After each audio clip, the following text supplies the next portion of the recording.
उज्जैन के तराना तहसील के कायथा थाना अंतर्गत ग्राम जवासिया कुमार में एक दिल दहला देने वाली घटना सामने आई है। एक कलयुगी बेटे ने अपनी ही मां की धारदार हथियार से निर्मम हत्या कर दी। इस घटना से परिवार में मातम छा गया। जानकारी के अनुसार आरोपी रामेश्वर शराब पीने का आदी है। घटना की रात भी उसने शराब पी रखी थी और अपनी मां सुंदरबाई से खाना न बनाने की बात को लेकर विवाद कर रहा था। इस दौरान उसने धारदार हथियार से अपनी मां की हत्या कर दी। घटना की जानकारी लगते ही कायथा थाना पुलिस मौके पर पहुंची और आरोपी रामेश्वर को गिरफ्तार कर लिया। एसडीओपी भविष्य भास्कर ने बताया कि आरोपी के खिलाफ अपराध पंजीबद्ध कर विवेचना शुरू कर दी गई है। इस घटना से पूरे क्षेत्र में सनसनी फैल गई है। थाना कायथा के ग्राम जवासिया कुमार से कल दिनांक 12/5/2025 के रात के लगभग 8:30 बजे सूचना आई थी कि गांव के ही एक रामेश्वर पिता जगन्नाथ, जिसकी उम्र लगभग 50 वर्ष है, उसने अपनी मां सुंदरबाई पति जगन्नाथ, जिसकी उम्र लगभग 85 वर्ष है, उसकी हत्या कर दी है। तत्काल मौके पर पुलिस पहुंची और घटनास्थल पे आगे कार्रवाई की। जो जानकारी मिली है उसमें कि व्यक्ति शराब पीने का आदी है। कल रात को कहीं शराब पी कर आया और मां के द्वारा खाना न बनाने की बात पर गुस्से में आकर हत्या कर दी। उज्जैन के वल्लभनगर में बदमाशों ने एक और बाइक चोरी की घटना को अंजाम दिया है। इस बार बदमाशों ने घर के बाहर से दिन दहाड़े बाइक चोरी की है। घटना का सीसीटीवी फुटेज भी सामने आया है, जिसमें 2 बदमाश बाइक की रेकी करते और फिर उसे चोरी करते हुए दिखाई दे रहे हैं। पीड़ित इंजीनियर संदीप सोलंकी ने बताया कि उनकी अपाचे बाइक घर के बाहर खड़ी थी, जिसकी कीमत लगभग 1,40,000 रुपए है। जब वे रात 8 बजे घर पहुंचे तो बाइक गायब थी। आसपास लगे सीसीटीवी फुटेज निकाले तो पता चला कि 2 बदमाश बाइक को ले जाते हुए दिखाई दे रहे हैं।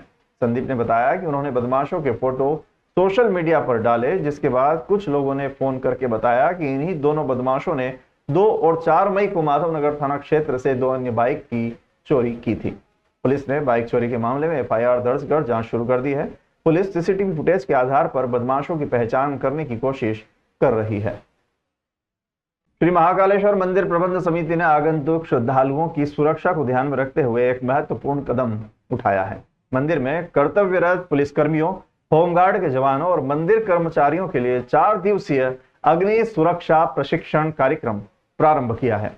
यह प्रशिक्षण कार्यक्रम 13 मई से 16 मई तक चलेगा, जिसमें अलग अलग शिफ्टों में प्रशिक्षण दिया जाएगा। डिस्ट्रिक्ट कमांडेंट के माध्यम से आयोजित इस प्रशिक्षण में मंदिर के सुरक्षाकर्मी, आउटसोर्स कर्मचारी और होमगार्ड जवान भी भाग ले रहे हैं। इस प्रशिक्षण का उद्देश्य आपातकालीन स्थिति में त्वरित सहायता और निराकरण के लिए मंदिर कर्मियों को तैयार करना है। प्रशिक्षण में अग्नि सुरक्षा के विभिन्न पहलुओं पर चर्चा की गई, जिसमें आग को नियंत्रित करने, आग से बचाव और आग से निपटने के तरीके शामिल हैं। श्री महाकालेश्वर मंदिर में बड़ी संख्या में श्रद्धालु आते हैं और उनकी सुरक्षा को सुनिश्चित करना मंदिर प्रबंध समिति की प्राथमिकता है। इस प्रशिक्षण कार्यक्रम के माध्यम से मंदिर प्रबंध समिति श्रद्धालुओं की सुरक्षा को और भी मजबूत बनाने का प्रयास कर रही है। इस प्रशिक्षण कार्यक्रम के आयोजन में मंदिर कर्मियों को आपातकालीन स्थिति में प्रभावी ढंग से काम करने में मदद मिलेगी। साथ ही श्रद्धालुओं की सुरक्षा को सुनिश्चित किया जा सकेगा। आप इस पे कहीं देख रहे हैं, तो देखो ये किस तरह की पट्टी है, इसमें ब्लू कलर की, तो ये डीसीपी टाइप है। तो जो CO2 टाइप रहते हैं फायर एक्सटिंग्विशर, उन पर ब्लैक कलर की रहती है। इस पर चूंकि ब्लैक कलर का यहाँ पर नोजल लगा है, यहाँ पर पट्टी नहीं है, वैसे ब्लैक कलर की रहती है। और जो फॉर्म टाइप के रहते हैं तो वो हल्का सा ग्रे कलर में रहते हैं उस टाइप। तो इनमें पट्टियाँ रहती हैं, क्योंकि आजकल सबसे ज्यादा यूज इसका होता है डीसीपी टाइप का, क्योंकि मल्टीपर्पज यूज है इनका। सुरक्षा में तैनात जो विभिन्न एजेंसियों के जो लोग हैं, उन्हें फायर फाइटिंग की, डिजास्टर मैनेजमेंट, आपदा प्रबंधन में किस प्रकार से निपटा जाए, उसको लेकर के प्रशिक्षित किया जाए। हाल ही में हमारे पड़ोसी देशों से जो तनावपूर्ण स्थितियां चल रही हैं, उसमें शासन के ये भी निर्देश है कि civil defence volunteer first responder की जो भूमिका जैसे निभाएंगे और हवाई हमले या किसी इस प्रकार की अपरिस्थितियां बनती हैं, तो उस समय सिविल डिफेंस के वॉलेंटियर किस प्रकार से अपना रोल प्ले करेंगे और बिना हड़बड़ाहट के, बिना पैनिक हुए और धैर्य और सूझबूझ के साथ विशाल जो अपना नागरिक समुदाय है उसकी किस प्रकार से हिफाजत की जाए, तो इसको लेकर के भी हम यहाँ उनको शिक्षित कर रहे हैं कि हवाई हमलों के समय हमें किस प्रकार रिस्पॉन्ड करना, आग लग जाए या और भी इस प्रकार की कोई घटना अगर जैसे कि इमरजेंसी सिचुएशन निर्मित होती है तो उस समय इसको लेकर के होमगार्ड और एसडीआरएफ के हमारे जो मास्टर ट्रेनर हैं वे यहाँ प्रशिक्षण दे रहे हैं। आज प्रशिक्षण का पहला दिन है। यह प्रशिक्षण यहाँ निरंतर आने वाले दिनों में भी जारी रहेगा। प्लान था कि जो भी कर्मचारी लगे हुए हैं, चाहे वो मंदिर प्रबंध समिति के हों या प्राइवेट सिक्योरिटी एजेंसी क्रिस्टल है, एसएसके है, तो इनके कर्मचारियों को एक आग से और आपदा के समय में किस तरीके से व्यवहार करना है, किस तरीके से हमें समय रहते उस पर नियंत्रण पा लेना है, इसके लिए ड्रिल की मांग थी। तो आज डिस्ट्रिक्ट कमांडेंट और एसडीआरएफ की टीम से एक 3 दिन का एक प्रोग्राम यहाँ बनाया गया है, जिसमें सभी शिफ्ट के लोगों को शामिल करके और आपदा प्रबंधन से बचाव के तरीके बताए जाएंगे। कितने प्रकार की आग होती है, किस तरीके की आग है और हमें किस तरीके से रिस्पॉन्ड करना है, विशेषकर अपना संयम खोए बगैर, जिससे कि किसी भी प्रकार की जनहानि और ना हो सके। उज्जैन में पुलिस पेंशनर संघ ने पुलिस अधीक्षक प्रदीप शर्मा को एक सहयोग पत्र सौंपा है, जिसमें उन्होंने आपातकालीन स्थिति में देश सेवा के लिए दोबारा ड्यूटी करने की इच्छा जाहिर की है। मध्य प्रदेश पुलिस पेंशन के प्रांतीय अध्यक्ष MP सिंह परिहार के आह्वान पर पुलिस पेंशनर संघ के सदस्यों ने बड़ी संख्या में कंट्रोल रूम पहुंचकर पुलिस अधीक्षक से भेंट की। इस दौरान पुलिस पेंशनर संघ के अध्यक्ष प्रमोद सिंह भदौरिया और प्रांतीय मीडिया प्रभारी अखिलेश तिवारी ने जानकारी दी कि संगठन के सदस्य आपातकालीन संकट के समय में मध्य प्रदेश शासन और पुलिस प्रशासन के साथ कंधे से कंधा मिलाकर तन मन धन से सहयोग देने के लिए तत्पर हैं। संगठन के सब आरक्षक प्रवीण सिंह ठाकुर रिटायर्ड DSP के नेतृत्व में पुलिस अधीक्षक को सहयोग पत्र सौंपा गया और उन्हें गुलदस्ता भेंट कर अभिनंदन किया गया। पुलिस अधीक्षक प्रदीप शर्मा ने संगठन के सदस्यों को संबोधित करते हुए कहा कि आप सभी के अनुभवों का लाभ आवश्यक रूप से लिया जाएगा, साथ ही आगामी सिंहस्थ के मेले में भी आपके अनुभव का लाभ लिया जाएगा। इस दौरान पुलिस अधीक्षक महोदय ने संगठन के सभी सदस्यों के जज्बे और जोश को देखते हुए प्रसन्नता जाहिर की और कहा कि इस उम्र में भी आप सभी की देशभक्ति और सेवा भावना को देखकर मैं काफी प्रभावित हुआ हूं। इस अवसर पर सैकड़ों की संख्या में पुलिस पेंशनर संघ के सदस्य उपस्थित थे।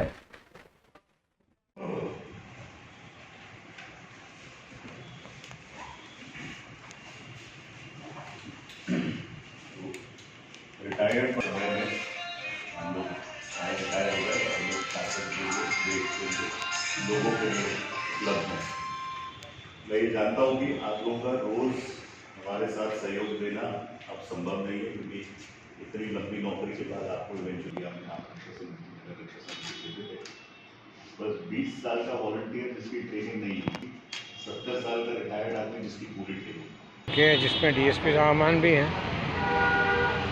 आज पुलिस अधीक्षक से भेंट और चर्चा इस विषय में की, क्योंकि देश के हालात जो अभी युद्ध के चल रहे हैं, इसमें कहीं ना कहीं सबके दिल में ये भी रहा कि हम लोग रिटायर जरूर हुए हैं लेकिन टायर्ड नहीं हुए हैं। कहीं भी किसी भी रूप में देश के काम आ सकते हैं या इन परिस्थितियों में काम आ सकते हैं। इसी बात को लेकर पुलिस अधीक्षक से चर्चा हुई है। उन्होंने आश्वस्त भी किया है कि आपके क्षमता को देखते हुए वे इसमें हमें अवसर प्रदान करेंगे और समय समय पर सूचना देंगे। आज हम लोग जो है पुलिस अधीक्षक महोदय से जो हमारे यहाँ भारतवर्ष में पाकिस्तान द्वारा निर्मम मासूमों की निर्दम हत्या की गई थी, उसके संदर्भ में हमारे जो है प्रधानमंत्री महोदय द्वारा ऑपरेशन सिंदूर चलाया गया, जिसमें करीब 100 आतंकवादियों को मारा गया, जिससे पाकिस्तान बौखला कर हमारे ऊपर उसने ड्रोन हमला किया, जिससे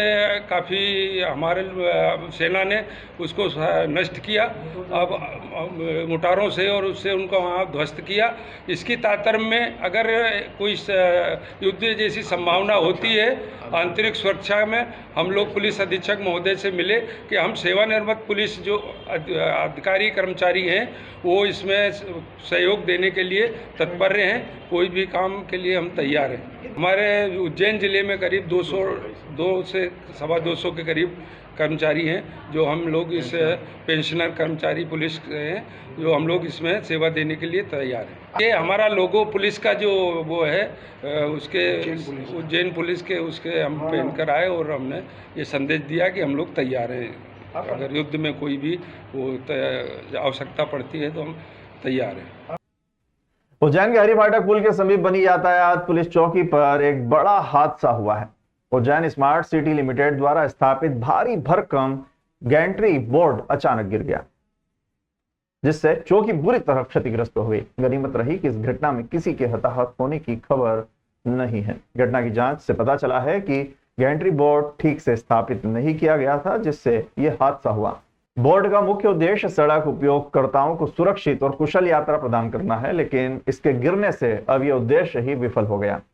बोर्ड सड़क पर दिशा निर्देश, दूरी, गंतव्य और महत्वपूर्ण संदेश की जानकारी प्रदान करने के लिए लगाए जाते हैं, लेकिन उज्जैन में गैंट्री बोर्ड के गिरने से यातायात पुलिस चौकी को काफी नुकसान हुआ है।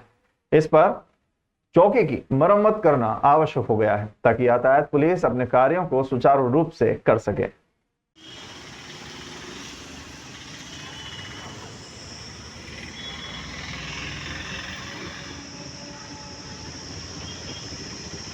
उज्जैन के रुद्रसागर में बने सम्राट अशोक सेतु की टूटी रेलिंग की मरम्मत आखिरकार शुक्रवार से शुरू कर दी गई है। इस सेतु का निर्माण उज्जैन स्मार्ट सिटी लिमिटेड ने 22 करोड़ रुपए खर्च कर किया है, लेकिन इसके लोकार्पण के बाद से ही कई जगह से रेलिंग टूट गई थी, जिससे श्रद्धालुओं की सुरक्षा पर प्रश्न उठने लगे थे। 15 फरवरी 2025 को सेतु का लोकार्पण हुआ था। इसके बावजूद सेतु पर प्रवेश निषेध रखा गया था। दोनों छोर से बैरिकेड्स लगाए गए थे, जिससे श्रद्धालु इस सेतु का उपयोग नहीं कर पा रहे थे। अब रेलिंग की मरम्मत शुरू होने से उम्मीद है कि जल्द ही सेतु पर आवागमन शुरू हो जाएगा। सम्राट अशोक सेतु की लंबाई 200 मीटर और चौड़ाई 6 मीटर है। इसका निर्माण महाकाल मंदिर पहुंचने के लिए श्रद्धालुओं की सुविधा के लिए किया गया है। इस सेतु के बनने से भीड़ प्रबंधन में मदद मिलेगी, साथ ही श्रद्धालुओं को महाकाल मंदिर पहुंचने के लिए एक और मार्ग उपलब्ध होगा। अब देखना यह है कि रेलिंग की मरम्मत के बाद सेतु पर आवागमन कब से शुरू होता है और क्या यह सेतु श्रद्धालुओं की अपेक्षाओं पर खरा उतर पाएगा। सेतु के निर्माण में हुई देरी और गुणवत्ता को लेकर भी सवाल उठे हैं। अब देखना यह है कि इन सवालों का जवाब कैसे दिया जाता है।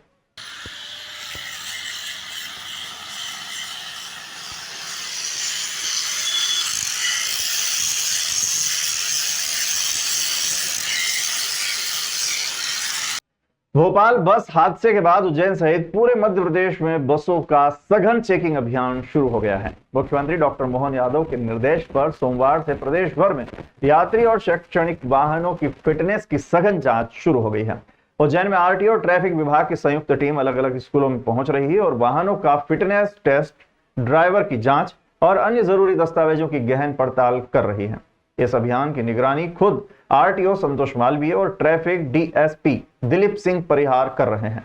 नए अभियान में गति नियंत्रक, vehicle tracker, camera, panic button, fire system, वैध दस्तावेजों सहित अन्य सुरक्षा मानकों की अनिवार्य जांच की जा रही है। शहर भर में सक्रिय अभियान के तहत नियम तोड़ने वालों पर सख्त कार्रवाई की जा रही है। ये भोपाल में जो बस दुर्घटना हुई है, इसके परिप्रेक्ष्य में माननीय परिवहन आयुक्त महोदय के द्वारा संपूर्ण मध्य प्रदेश में चेकिंग अभियान चलाने के लिए दिशा निर्देश जारी किए गए थे। उसी तारतम्य में आज हम जो है देवास रोड के जितने भी स्कूल कॉलेज रहे हैं, वहाँ स्कूलों में और कॉलेजों में जाकर हम वाहनों को चेक कर रहे हैं। उनके डॉक्यूमेंट्स सबसे पहले चेक कर रहे हैं, फिर गाड़ियों की कंडीशंस देख रहे हैं, कहीं रिमोट टायर वगैरह तो ये नहीं यूज़ कर रहे हैं। हमने लगभग 5 स्कूलों को अभी तक चेक कर लिया है, जिसमें कुछ गाड़ियों में एक आध में जो है पीयूसी नहीं थे। उनके पीयूसी उन्होंने बोला कि बनवा तो लिए हैं, तो उनको शाम तक के लिए व्हाट्सएप करने के लिए कहा गया है। बाकी सभी के फिटनेस सर्टिफिकेट, परमिट्स और दूसरे जो इंश्योरेंस दस्तावेज वो सब पूर्ण रूप से पाए गए हैं। तो ये कार्रवाई जब तक हम संपूर्ण मध्य प्रदेश में जो चलती रहेगी, हमारे उज्जैन जिले में जितने स्कूल है सबको चेक करेंगे, उसके पश्चात ही समाप्त की जाएगी। ये स्कूल बसों की चेकिंग की जा रही है। सभी स्कूलों में जाकर के चेक कर रहे हैं। इसमें उनका फिटनेस, परमिट, बीमा ये सब देखा जा रहा है। गाड़ियों को फिजिकल भी चेक किए हैं, इसमें रिमोट टायर वगैरह जो नहीं होना चाहिए। जिनकी जो कमी थी आरटीओ साहब ने उनको बता भी दिया है, टाइम दिया है कि भाई आप करवा लो, चूँकि अभी गाड़ियाँ स्कूल में खड़ी हुई हैं। तो ये अभी 4-5 स्कूलों में तक चेक किया गया, लगभग 100 के लगभग बसें हो गई। उज्जैन मंडल अभिभाषक संघ में एक विवाद का सीनियर अभिभाषकों के हस्तक्षेप से निराकरण हो गया है। यह विवाद अभिभाषक उमेश नामदेव के हमलावरों की पैरवी नहीं करने को लेकर था। कुछ दिनों पहले उमेश नामदेव को जमीन विवाद में प्रॉपर्टी का कामकाज करने वाले लोगों ने अपहरण कर पीटा था, जिसके बाद मंडल अभिभाषक संघ की कार्यकारिणी ने हमलावरों की ओर से पैरवी नहीं करने का निर्णय लिया था। इस निर्णय के बाद एक सीनियर अभिभाषक ने इस केस में पैरवी करने के लिए वकील पत्र पेश किया था। जिससे विवाद शुरू हो गया था। इस विवाद में कुछ सदस्यों ने मामले का राजनीतिकरण करने का प्रयास किया था, लेकिन बार अध्यक्ष ओम सारवान, अशोक यादव पूर्व बार अध्यक्ष और संदीप मेहता ने मामले में हस्तक्षेप किया और दोनों अभिभाषकों को समझाइश देकर विवाद का पटाक्षेप करवा दिया। अध्यक्ष ओम सारवार ने स्पष्ट किया कि अभिभाषक उमेश नामदेव के साथ हुई आपराधिक घटना के विरोध में किसी भी अभिभाषक द्वारा पैरवी न करने के निर्णय का समर्थन किया जाएगा। उमेश नामदेव जी ने आवेदन दिया था कि इस संबंध में कोई अभिभाषक पैरवी नहीं करना चाहिए और हमने सभी अभिभाषकों को, पूरी कार्यकारिणी को, हमारे वरिष्ठों से मार्गदर्शन लेके ये निर्णय लिया था कि कोई भी अभिभाषक ऐसे विवादास्पद मामले में पैरवी नहीं करेगा। तो हमारे अभिभाषक चंदन घेरा जी ने जमानत आवेदन प्रस्तुत किया था। संघ में विवाद की स्थिति बनी, लेकिन हमारे वरिष्ठ अभिभाषक, हमारे पूर्व अध्यक्ष अशोक यादव जी, वरिष्ठ अभिभाषक संदीप मेहता जी और हम सब ने मिल के बैठ के इस मामले का जो राजनीतिकरण हो रहा था उसका पटाक्षेप कर लिया है। आज दोनों पक्षों ने, फरियादी पक्ष और अभिभाषकों के वकील अभिभाषक चंदन घेरा जी ने अपना विड्रॉ कर लिया है नोट प्रेस करके, और आपत्ति जो उमेश नामदेव जी ने लगाई थी वो भी उनने अपनी आपत्ति नोट प्रेस कर ली। तो मतलब इसका माना जाए कि विवाद अब खत्म हो गया? हाँ, करीब करीब यही समझा जाए कि विवाद का पटाक्षेप हो गया है, आपसी सामंजस्य बन गया है इनका बैठ के, और जो भी हुआ है वो बैठ के सामंजस्यपूर्ण तरीके से समझ। तो जो आरोपी उनकी पैरवी का आगे क्या मतलब है? अब आज की स्थिति में तो चंदन घेरा जी ने स्पष्ट मना कर दिया है, वो अभिभाषक संघ के साथ है पूर्ण रूप से जी। ऐसी स्थिति में कोई अगर वकील आता है बाहर से तो देख लिया। छत्तीसगढ़ के वन एवं जलवायु परिवर्तन मंत्री केदार कश्यप उज्जैन प्रवास पर आए हुए। इस दौरान उन्होंने महाकालेश्वर मंदिर पहुंचकर भगवान महाकाल के दर्शन किए। मंदिर में दर्शन के दौरान उन्होंने पारंपरिक विधि विधान से पूजा अर्चना की और भगवान महाकाल से आशीर्वाद लिया। मंत्री केदार कश्यप के मंदिर दर्शन की जानकारी मिलते ही मंदिर के पुजारी और अधिकारी मौके पर पहुंच गए और उनका स्वागत किया। मंदिर प्रशासन ने उन्हें भगवान महाकाल की विशेष पूजा करवाई, साथ ही आरती में शामिल होने का अवसर प्रदान किया। भगवान महाकाल के दर्शन के बाद मंत्री केदार कश्यप ने मंदिर परिसर का अवलोकन भी किया और महाकाल लोक की भव्यता की प्रशंसा की। उन्होंने कहा कि भगवान महाकाल की कृपा से छत्तीसगढ़ के लोगों की सुख, शांति और समृद्धि बनी रहेगी। बाबा महाकाल के दर्शन करने का सौभाग्य प्राप्त हुआ और हम अपने ग्रंथों के माध्यम से जो अध्ययन करने से जो हमको जो जानकारी मिलती है, जिसमें श्री कृष्ण का जो अध्यापन का कार्य है उज्जैन में रह करके हुआ और महाकाल जी का दर्शन अपने आप में अद्भुत है और निश्चित तौर पे हम सबका एक सबसे बड़ा केंद्र बिंदु ये उज्जैन का महाकाल मंदिर है।